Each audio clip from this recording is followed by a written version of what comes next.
रे सोहना कहाँ मर गईली रे। पांचू हलवाई चिल्लाते हुए सोहना के आवाज लगैलस। सोहना के मेहरारू भूखनी अंदर से ही कहलस कि उ घर पर नइखन, राशन लावे गइल बाड़न। पांचू चिल्लाते हुए कहलस कि घर के अंदर से ही बुनबुना के बोला, हमरा कुछ समझ में नइखे आवत, बाहर आके कह का कहताड़ू। भूखनी अपन 2 बरिस के लइका के मुंह से दूध छोड़ाते और अपन पल्लू ठीक करते बांस के बनल दरवाजा के खोलते हुए कहलस कि रामू के बाबू चाउर लावे गइल बड़न। पांचू भूखनी के गंदी साड़ी और फटल ब्लाउज से ओकर शरीर के देखे के पुरजोर कोशिश करत रहे। एही समय सोहना मुंह में एक झोला पकड़ले हाथ पर उछलते हुए आइल। पांचू के देख के बोललस कि का बात बा, कोई काम आ गइल बा।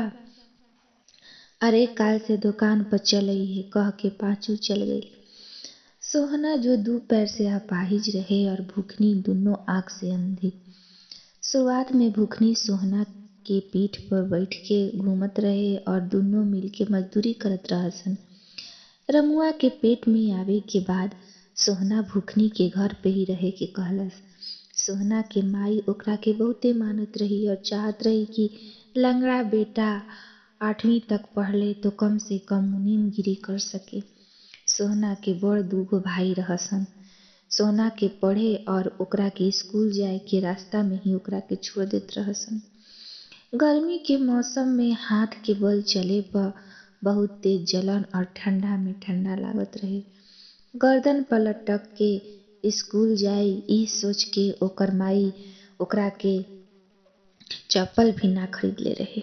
सोहना जब एक बार आधी रास्ता से घर लौट आइल त वापस स्कूल कबो ना गइल। सोहना के माई चाहत रहे कि सोहना के बियाह कर दी, लेकिन ओकर बड़की भौजाई ना चाहत रहे कि सोहना के बियाह होखे। सोहना के मझला भाई रतन जो शहर में कमात रहे, सोचत रहे कि सोहना के शादी कौनो अपाहिज से ही करा दीही और फिर दुनो से मिल के भीख मंगवावल जाई। सोहना दिन भर कभी लकड़ी चिरे त कभी बैल के कुटी काटे। एक खेती के छोड़ के उ घर के सब काम लगभग कर लेत रहे। सोहना के माई कहाँ कहाँ पता लगवैलस तब जाके भूखनी के पता चलल और फिर दुनो के शादी कर देल गइल। भूखनी के आंख भले ही खराब रहे मगर देह धाजा में बहुते सुंदर रहे।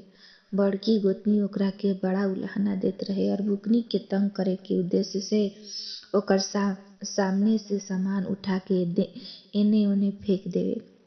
एक दिन बड़ा जोर के बारिश होत रहे और आंगन में बान्हल बकरी के खोले जैसे ही सोहना के माई गइल पैर फिसल गइल और ओकर कपार में सिलबट्टा से चोट लाग गइल। आवाज बड़ा तेज भइल त सब दौड़ के गइली सन त बुढ़िया मर गई रहे। सोहना 3 दिन तक अपन माई के गम में भूखे प्यासे ही रह गइल। केहू तरह बुढ़िया के श्राद्ध संपन्न भइल और तब से सोहना के दुर्दिन और खराब हो गइल। सोहना के बड़का भाई जौन राज मिस्त्री रहे और मझला भाई जो शहर के फैक्ट्री में काम करत रहे, माई के मरते ही अलग होके के सोचला सन और सब जमीन दुनो आपस में बांट लेलसन और सोहना के कह देलसन कि माई के श्राद्ध में सब पैसा लाग गइल। सोहना जब रोलस कलपल तब ओकरा के ननिहाल के एक जमीन में से छोटा सा टुकड़ा देलसन। सोहना ओकर मझला भाई मोहना दुनो जुड़वा रहसन। गांव वाला बचपन में दुनो में फर्क ना कर पावत रहन। दुनो के चेहरा एक तरह ही रहे। 2 साल के उम्र में जब सोहना के पोलियो मार देलस तब से लोग दुनो में अंतर करे में सक्षम हो गइलन। माई के मरते ही अलग होके के सोचलसन और सब जमीन दुनो भाई आपस में ही ई कह के बांट लेलसन कि श्राद्ध में सारा पैसा हमनी के लाग गइल। सोहना जब रोए कल्पे लागल त ओकरा के एगो छोट सा जमीन के टुकड़ा ननिहाल के जमीन में से दे देलस। सोहना और ओकर मझला भाई मोहना दुनो जुड़वा रहसन। गांव वाला बचपन में दुनो में फर्क ना कर पावत रहन। दुनो के चेहरा एक ही तरह ही रहे। 2 साल के उम्र में जब सोहना के पोलियो मार देलस तब से लोग दुनों के में अंतर करे में सक्षम रहन। माई के मरला के बाद मोहना सोहना के अपना साथे रख लेलस कि बेगारी करवाई और उ शहर ना जाके गांव में ही एक किराना दुकान खोल देलस। दुकान के मालिक मोहना बन गईल और सोहना के बना देलस एक मुफ्त के नौकर। भूखनी के भी ओकर मेहरारू बड़ी खटवावत रहे और अक्सर डांटत रहत रहे और कभी कभी ओकरा पर हाथ भी चला देत रहे। भूखनी जब सोहना से कहलस तो उ बोलत रहे कि बड़ भाई भौजाई ह, डांठी दे देलस त का हो जाई, कह के भूखनी के समझा देत रहे। एक दिन मोहना के मेहरारू मायके गई रहे और भूखनी से दाल में नमक ज्यादे पड़ गईल त मोहना भी भूखनी के एक जोरदार थप्पड़ मरलस। मरद के थप्पड़ से भूखनी बेहोश हो गई। लोग के कहे के अनुसार कि मोहना अकेलापन के फायदा उठैले बा। ई सुनला के बाद सोहना भूखनी के लेके गांव छोड़ के ननिहाल वाला जमीन में आ गईल और ठीक 9 महीना के बाद रमुआ के जन्म भइल। पड़ोस के गांव में ही सोहना के ननिहाल रहे। उ बड़ी मुश्किल से आपन जमा पैसा से झोपड़ी बनैलस। ओकर मझली भौजाई फिर भी सबसे कहत फिरत रहे कि सोहना दुकान से पैसा चुरा के भाग गईल बा।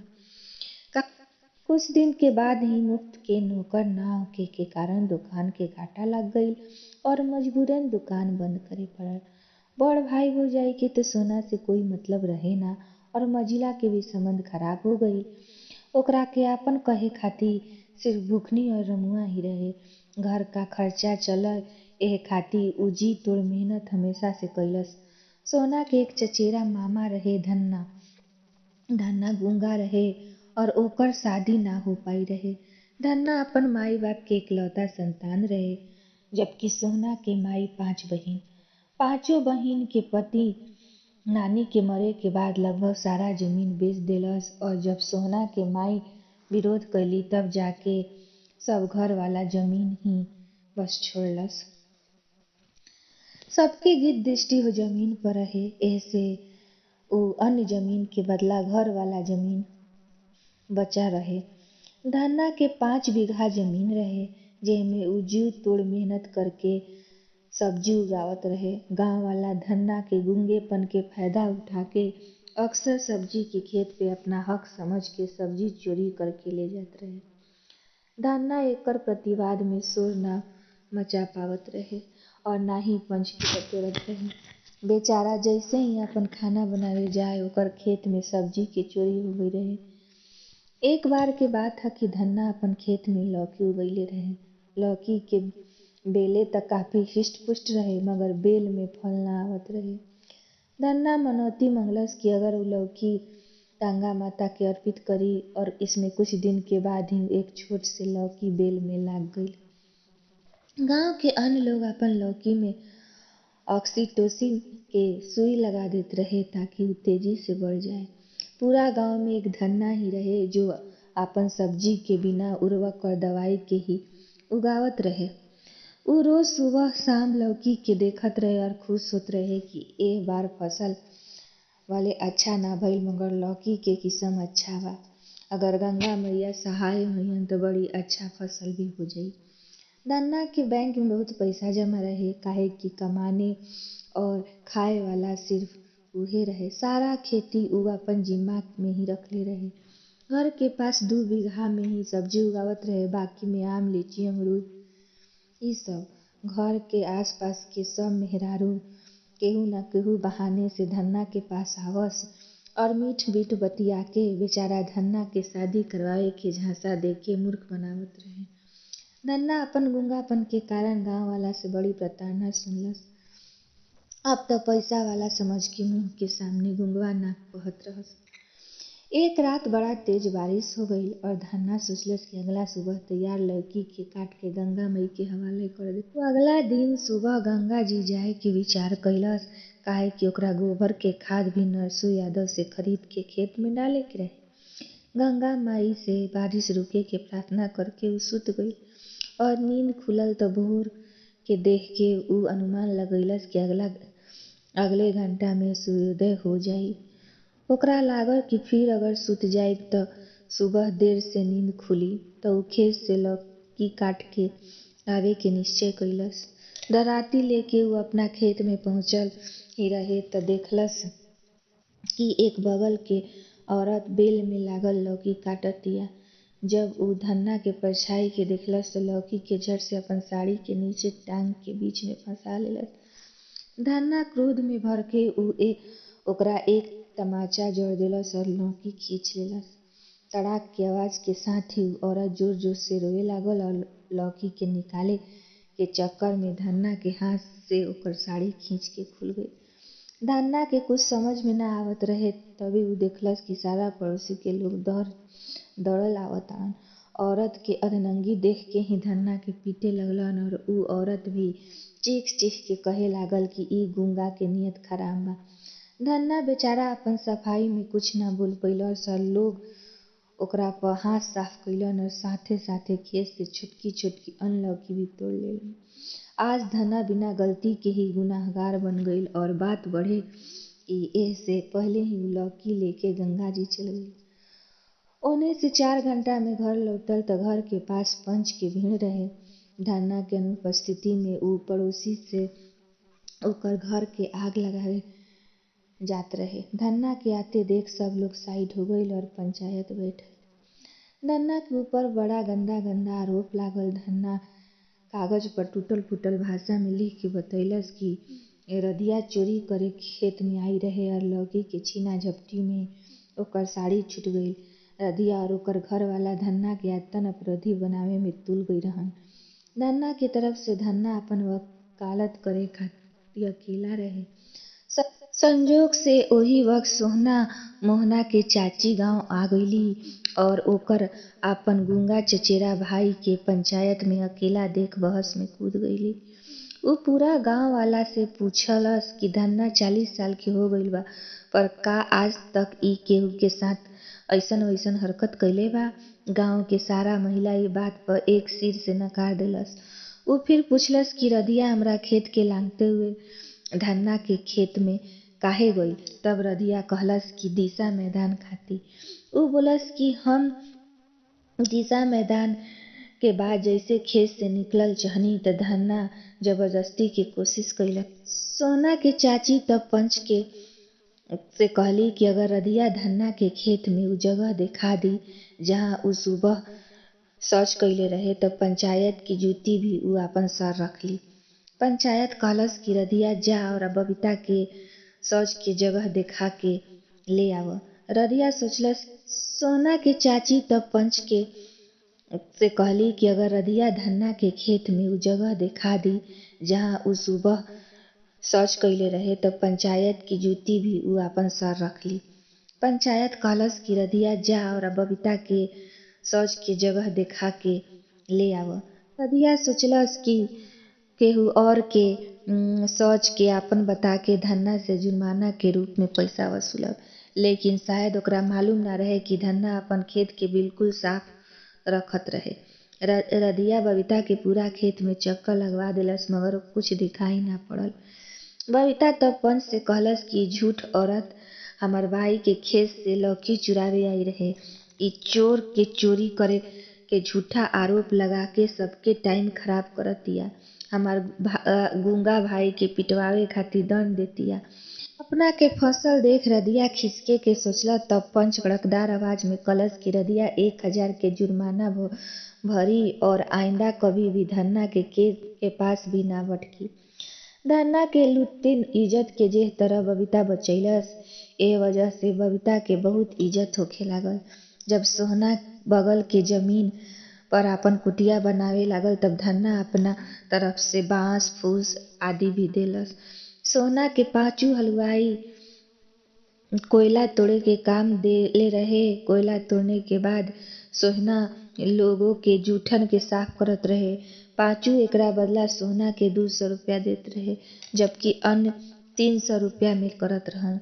सस्ता कीमत पर सोहना पांचू के काम ई सोच के कर देत रहे कि रोज काम मिल जाई और बहुत लोग अपाहिज देख सिर्फ तरस खा के भीख देवे लागत रहन और काम ना। सोहना कभी कभी अपना साथ दुकान के बचल जलेबी और पकौड़ी समोसा ले आवत रहे, जेकरा के खा के रमुआ बड़ा खुश होत रहे। आपन तोतली आवाज में उ रोज सोहना से कुछ लेवे आवे के फरमाइश करत रहे। धन्ना कभी कभी भुखनी के हरा सब्जी दे देत रहे और कभी कभी भुखनी भी रात के खाना में सोना के साथ धन्ना के भी खिला देत रहे। आज सुबह सोना जब धमना के चापाकल से पानी भरे पहुंचल तो पैलस की धन्ना वहीं गिरल पड़ल बा। उ जल्दी जल्दी धन्ना के चेहरा पर पानी मरलस और सर झुक के देखलस तो धन्ना के तेज बुखार रहे। उ भुखनी के आवाज लगैलस तो उ दौड़ल दौड़ल आई, जल्दी से फिर बकरी के दूध निकाललस और ओकरा के गरम क के धन्ना के पिलैलस। धन्ना खातिर वहीं चटाई पर बिछावन कर सोहना धन्ना के पैर दबावे लागल। थोड़ी देर में जब बुखार कम भइल त धन्ना इशारा से बतैलस कि उ कल दोपहर से कुछ नइखे कइले। ई सुन भुखनी दौड़ के माड़ भात के थाली ले आई। माड़ भात खा के धन्ना में डकार लेलस और भुखनी और सोहना के हाथ उठा उठा के खूब आशीर्वाद देलस। राती के सोहना लौटलस त घर पर सब्जी के महक आवत रहे। ओकरा बड़ा अचरज भइल त भुखनी बतैलस कि मामा जी सब्जी देलन और कहलन कि उनका रोज के भोजन एजे बनी। धन्ना अगला सुबह सोहना के बुला के इशारा कइलस कि हमार जिंदगी के कोई ठिकाना नइखे और आपन आँख मूंदे के पहिले हम तीर्थ यात्रा पर जाइब। हम सारा खेत और ए घर के तहरा नाम करल चाहतनी। बस एक बात के ध्यान रखिए कि हम अगर तीर्थ करके लौटब त तू दुनो समय भोजन हमरा मिलल करी। सोहना के मना करे पर भी धन्ना ओकरा के लेके कचहरी गइल। कचहरी में सोहना के बार बार आग्रह करे के वजह से धन्ना आपन सारा जायदाद रमुआ के नाम लिख देलक। एकर अगला दिन ही धन्ना टूर करावे वाला बस पकड़ लेलस और सोहना धन्ना के पूरा खेती संभाले लागल। कुछ ही दिन भइल कि केहू हल्ला फैललस कि धन्ना मर गइल और सारा संपत्ति सोहना के दे देलस। सोहना अब पांचू के दुकान पर जाए छोड़ देलस और खेत में ही काम करे लागल। सोहना सारा जमीन रमुआ के नाम होखे के बात केहू के ना बतैलस और ना ही धन्ना के वकील के। लेकिन बात उड़ते उड़ते ओकरा भाई के कान में पड़ल तो उ भी दौड़ल दौड़ल आइल। पहिले तो सोहना के पुचकार के जमीन में से हिस्सा देवे के कहलस। सोहना मना कर देलस, ई जमीन ओकर ना ह त दुनो उत्पात मचाए लगलन। कुछ लोग के भीड़ जमा हो गईल। मोहना सोहना के तब लात घूंसा से पिटाई करे लागल। भुखनी जब बचावे खातिर दौड़ल तो ओकरा भी भला बुरा कहे के थप्पड़ लगा देलस। सोहना जब मोहना के भुखनी पर हाथ उठावे देखला तो उ भी बड़ा भाई के लिहाज छोड़ देलस। मोहना के घूंसा लगा देलस। केहू थाना के खबर कइलस कि एक गाड़ी में पुलिस आइल। मारपीट में सब शामिल रहन। ए खातिर दरोगा सब के थाना चले के कहलस। सोहना और भुखनी रोवे लगलन और साथ में रमुआ भी। गांव के लोग जैसे गरम पानी से आंख धोवल जाला, तीनों भाई के लड़ाई के मजा लेत रहन। और सोहना के एकाएक इतना सारा संपत्ति मिल जाए के कारण उनका ईर्ष्या भी रहे। यही कारण कोई भी सोहना के तरफदारी खुला शब्द में ना कइलन। पुलिस सब के गाड़ी में बैठा के स्टेटमेंट खातिर ले गइल त दुनो भाई कहलस कि सोहना हमार नाना के जमीन पर कब्जा जमइले बा, जबकि ई जमीन सबके मिले वाला रहे। पुलिस सोहना के भी गाड़ी में बैठैलस और उपक्रम खातिर तब धन्ना आ गइल और उ आपन वसीयत पुलिस वाला के देखैलस और इशारा में पुलिस वाला को समझावे के कोशिश करे लागल कि दुनो भाई बेईमान हवन। तब गांव वाला के लोग भी धन्ना के बात को सही ठहरावे लगलन। पुलिस वाला तब सोहना के भाई पर मुकदमा दर्ज करवइलन और सोहना तब रोते हुए कहलस कि हम तीनों में ये कमी दबल बा कि हम लोग विधाता के मारल बानी, फिर भी ई लोग हमरा के उचित सम्मान ना देवेलन। ना कोई सही मजदूरी देला और ना ही कोई वाजिब हक। मजमे में खड़ा लोग के तब शर्म से आंख नीचे झुकल रहे। एही बीच भुखनी चाय लेके आइल त अपन जेठ के भी कप धरैलस। पुलिस वाला दुनो बड़ा भाई के समझाते हुए कहलस कि देख और शर्म कर, दिमाग से अपाहिज तू दुनो भाई बाड़ा। तब सोहना और भुखनी से माफी मंगलस और सोहना तब भुखनी कहे लागल कि माफी मांगे से अच्छा बा कि रउरा प्रण करी कि छोट के भी सम्मान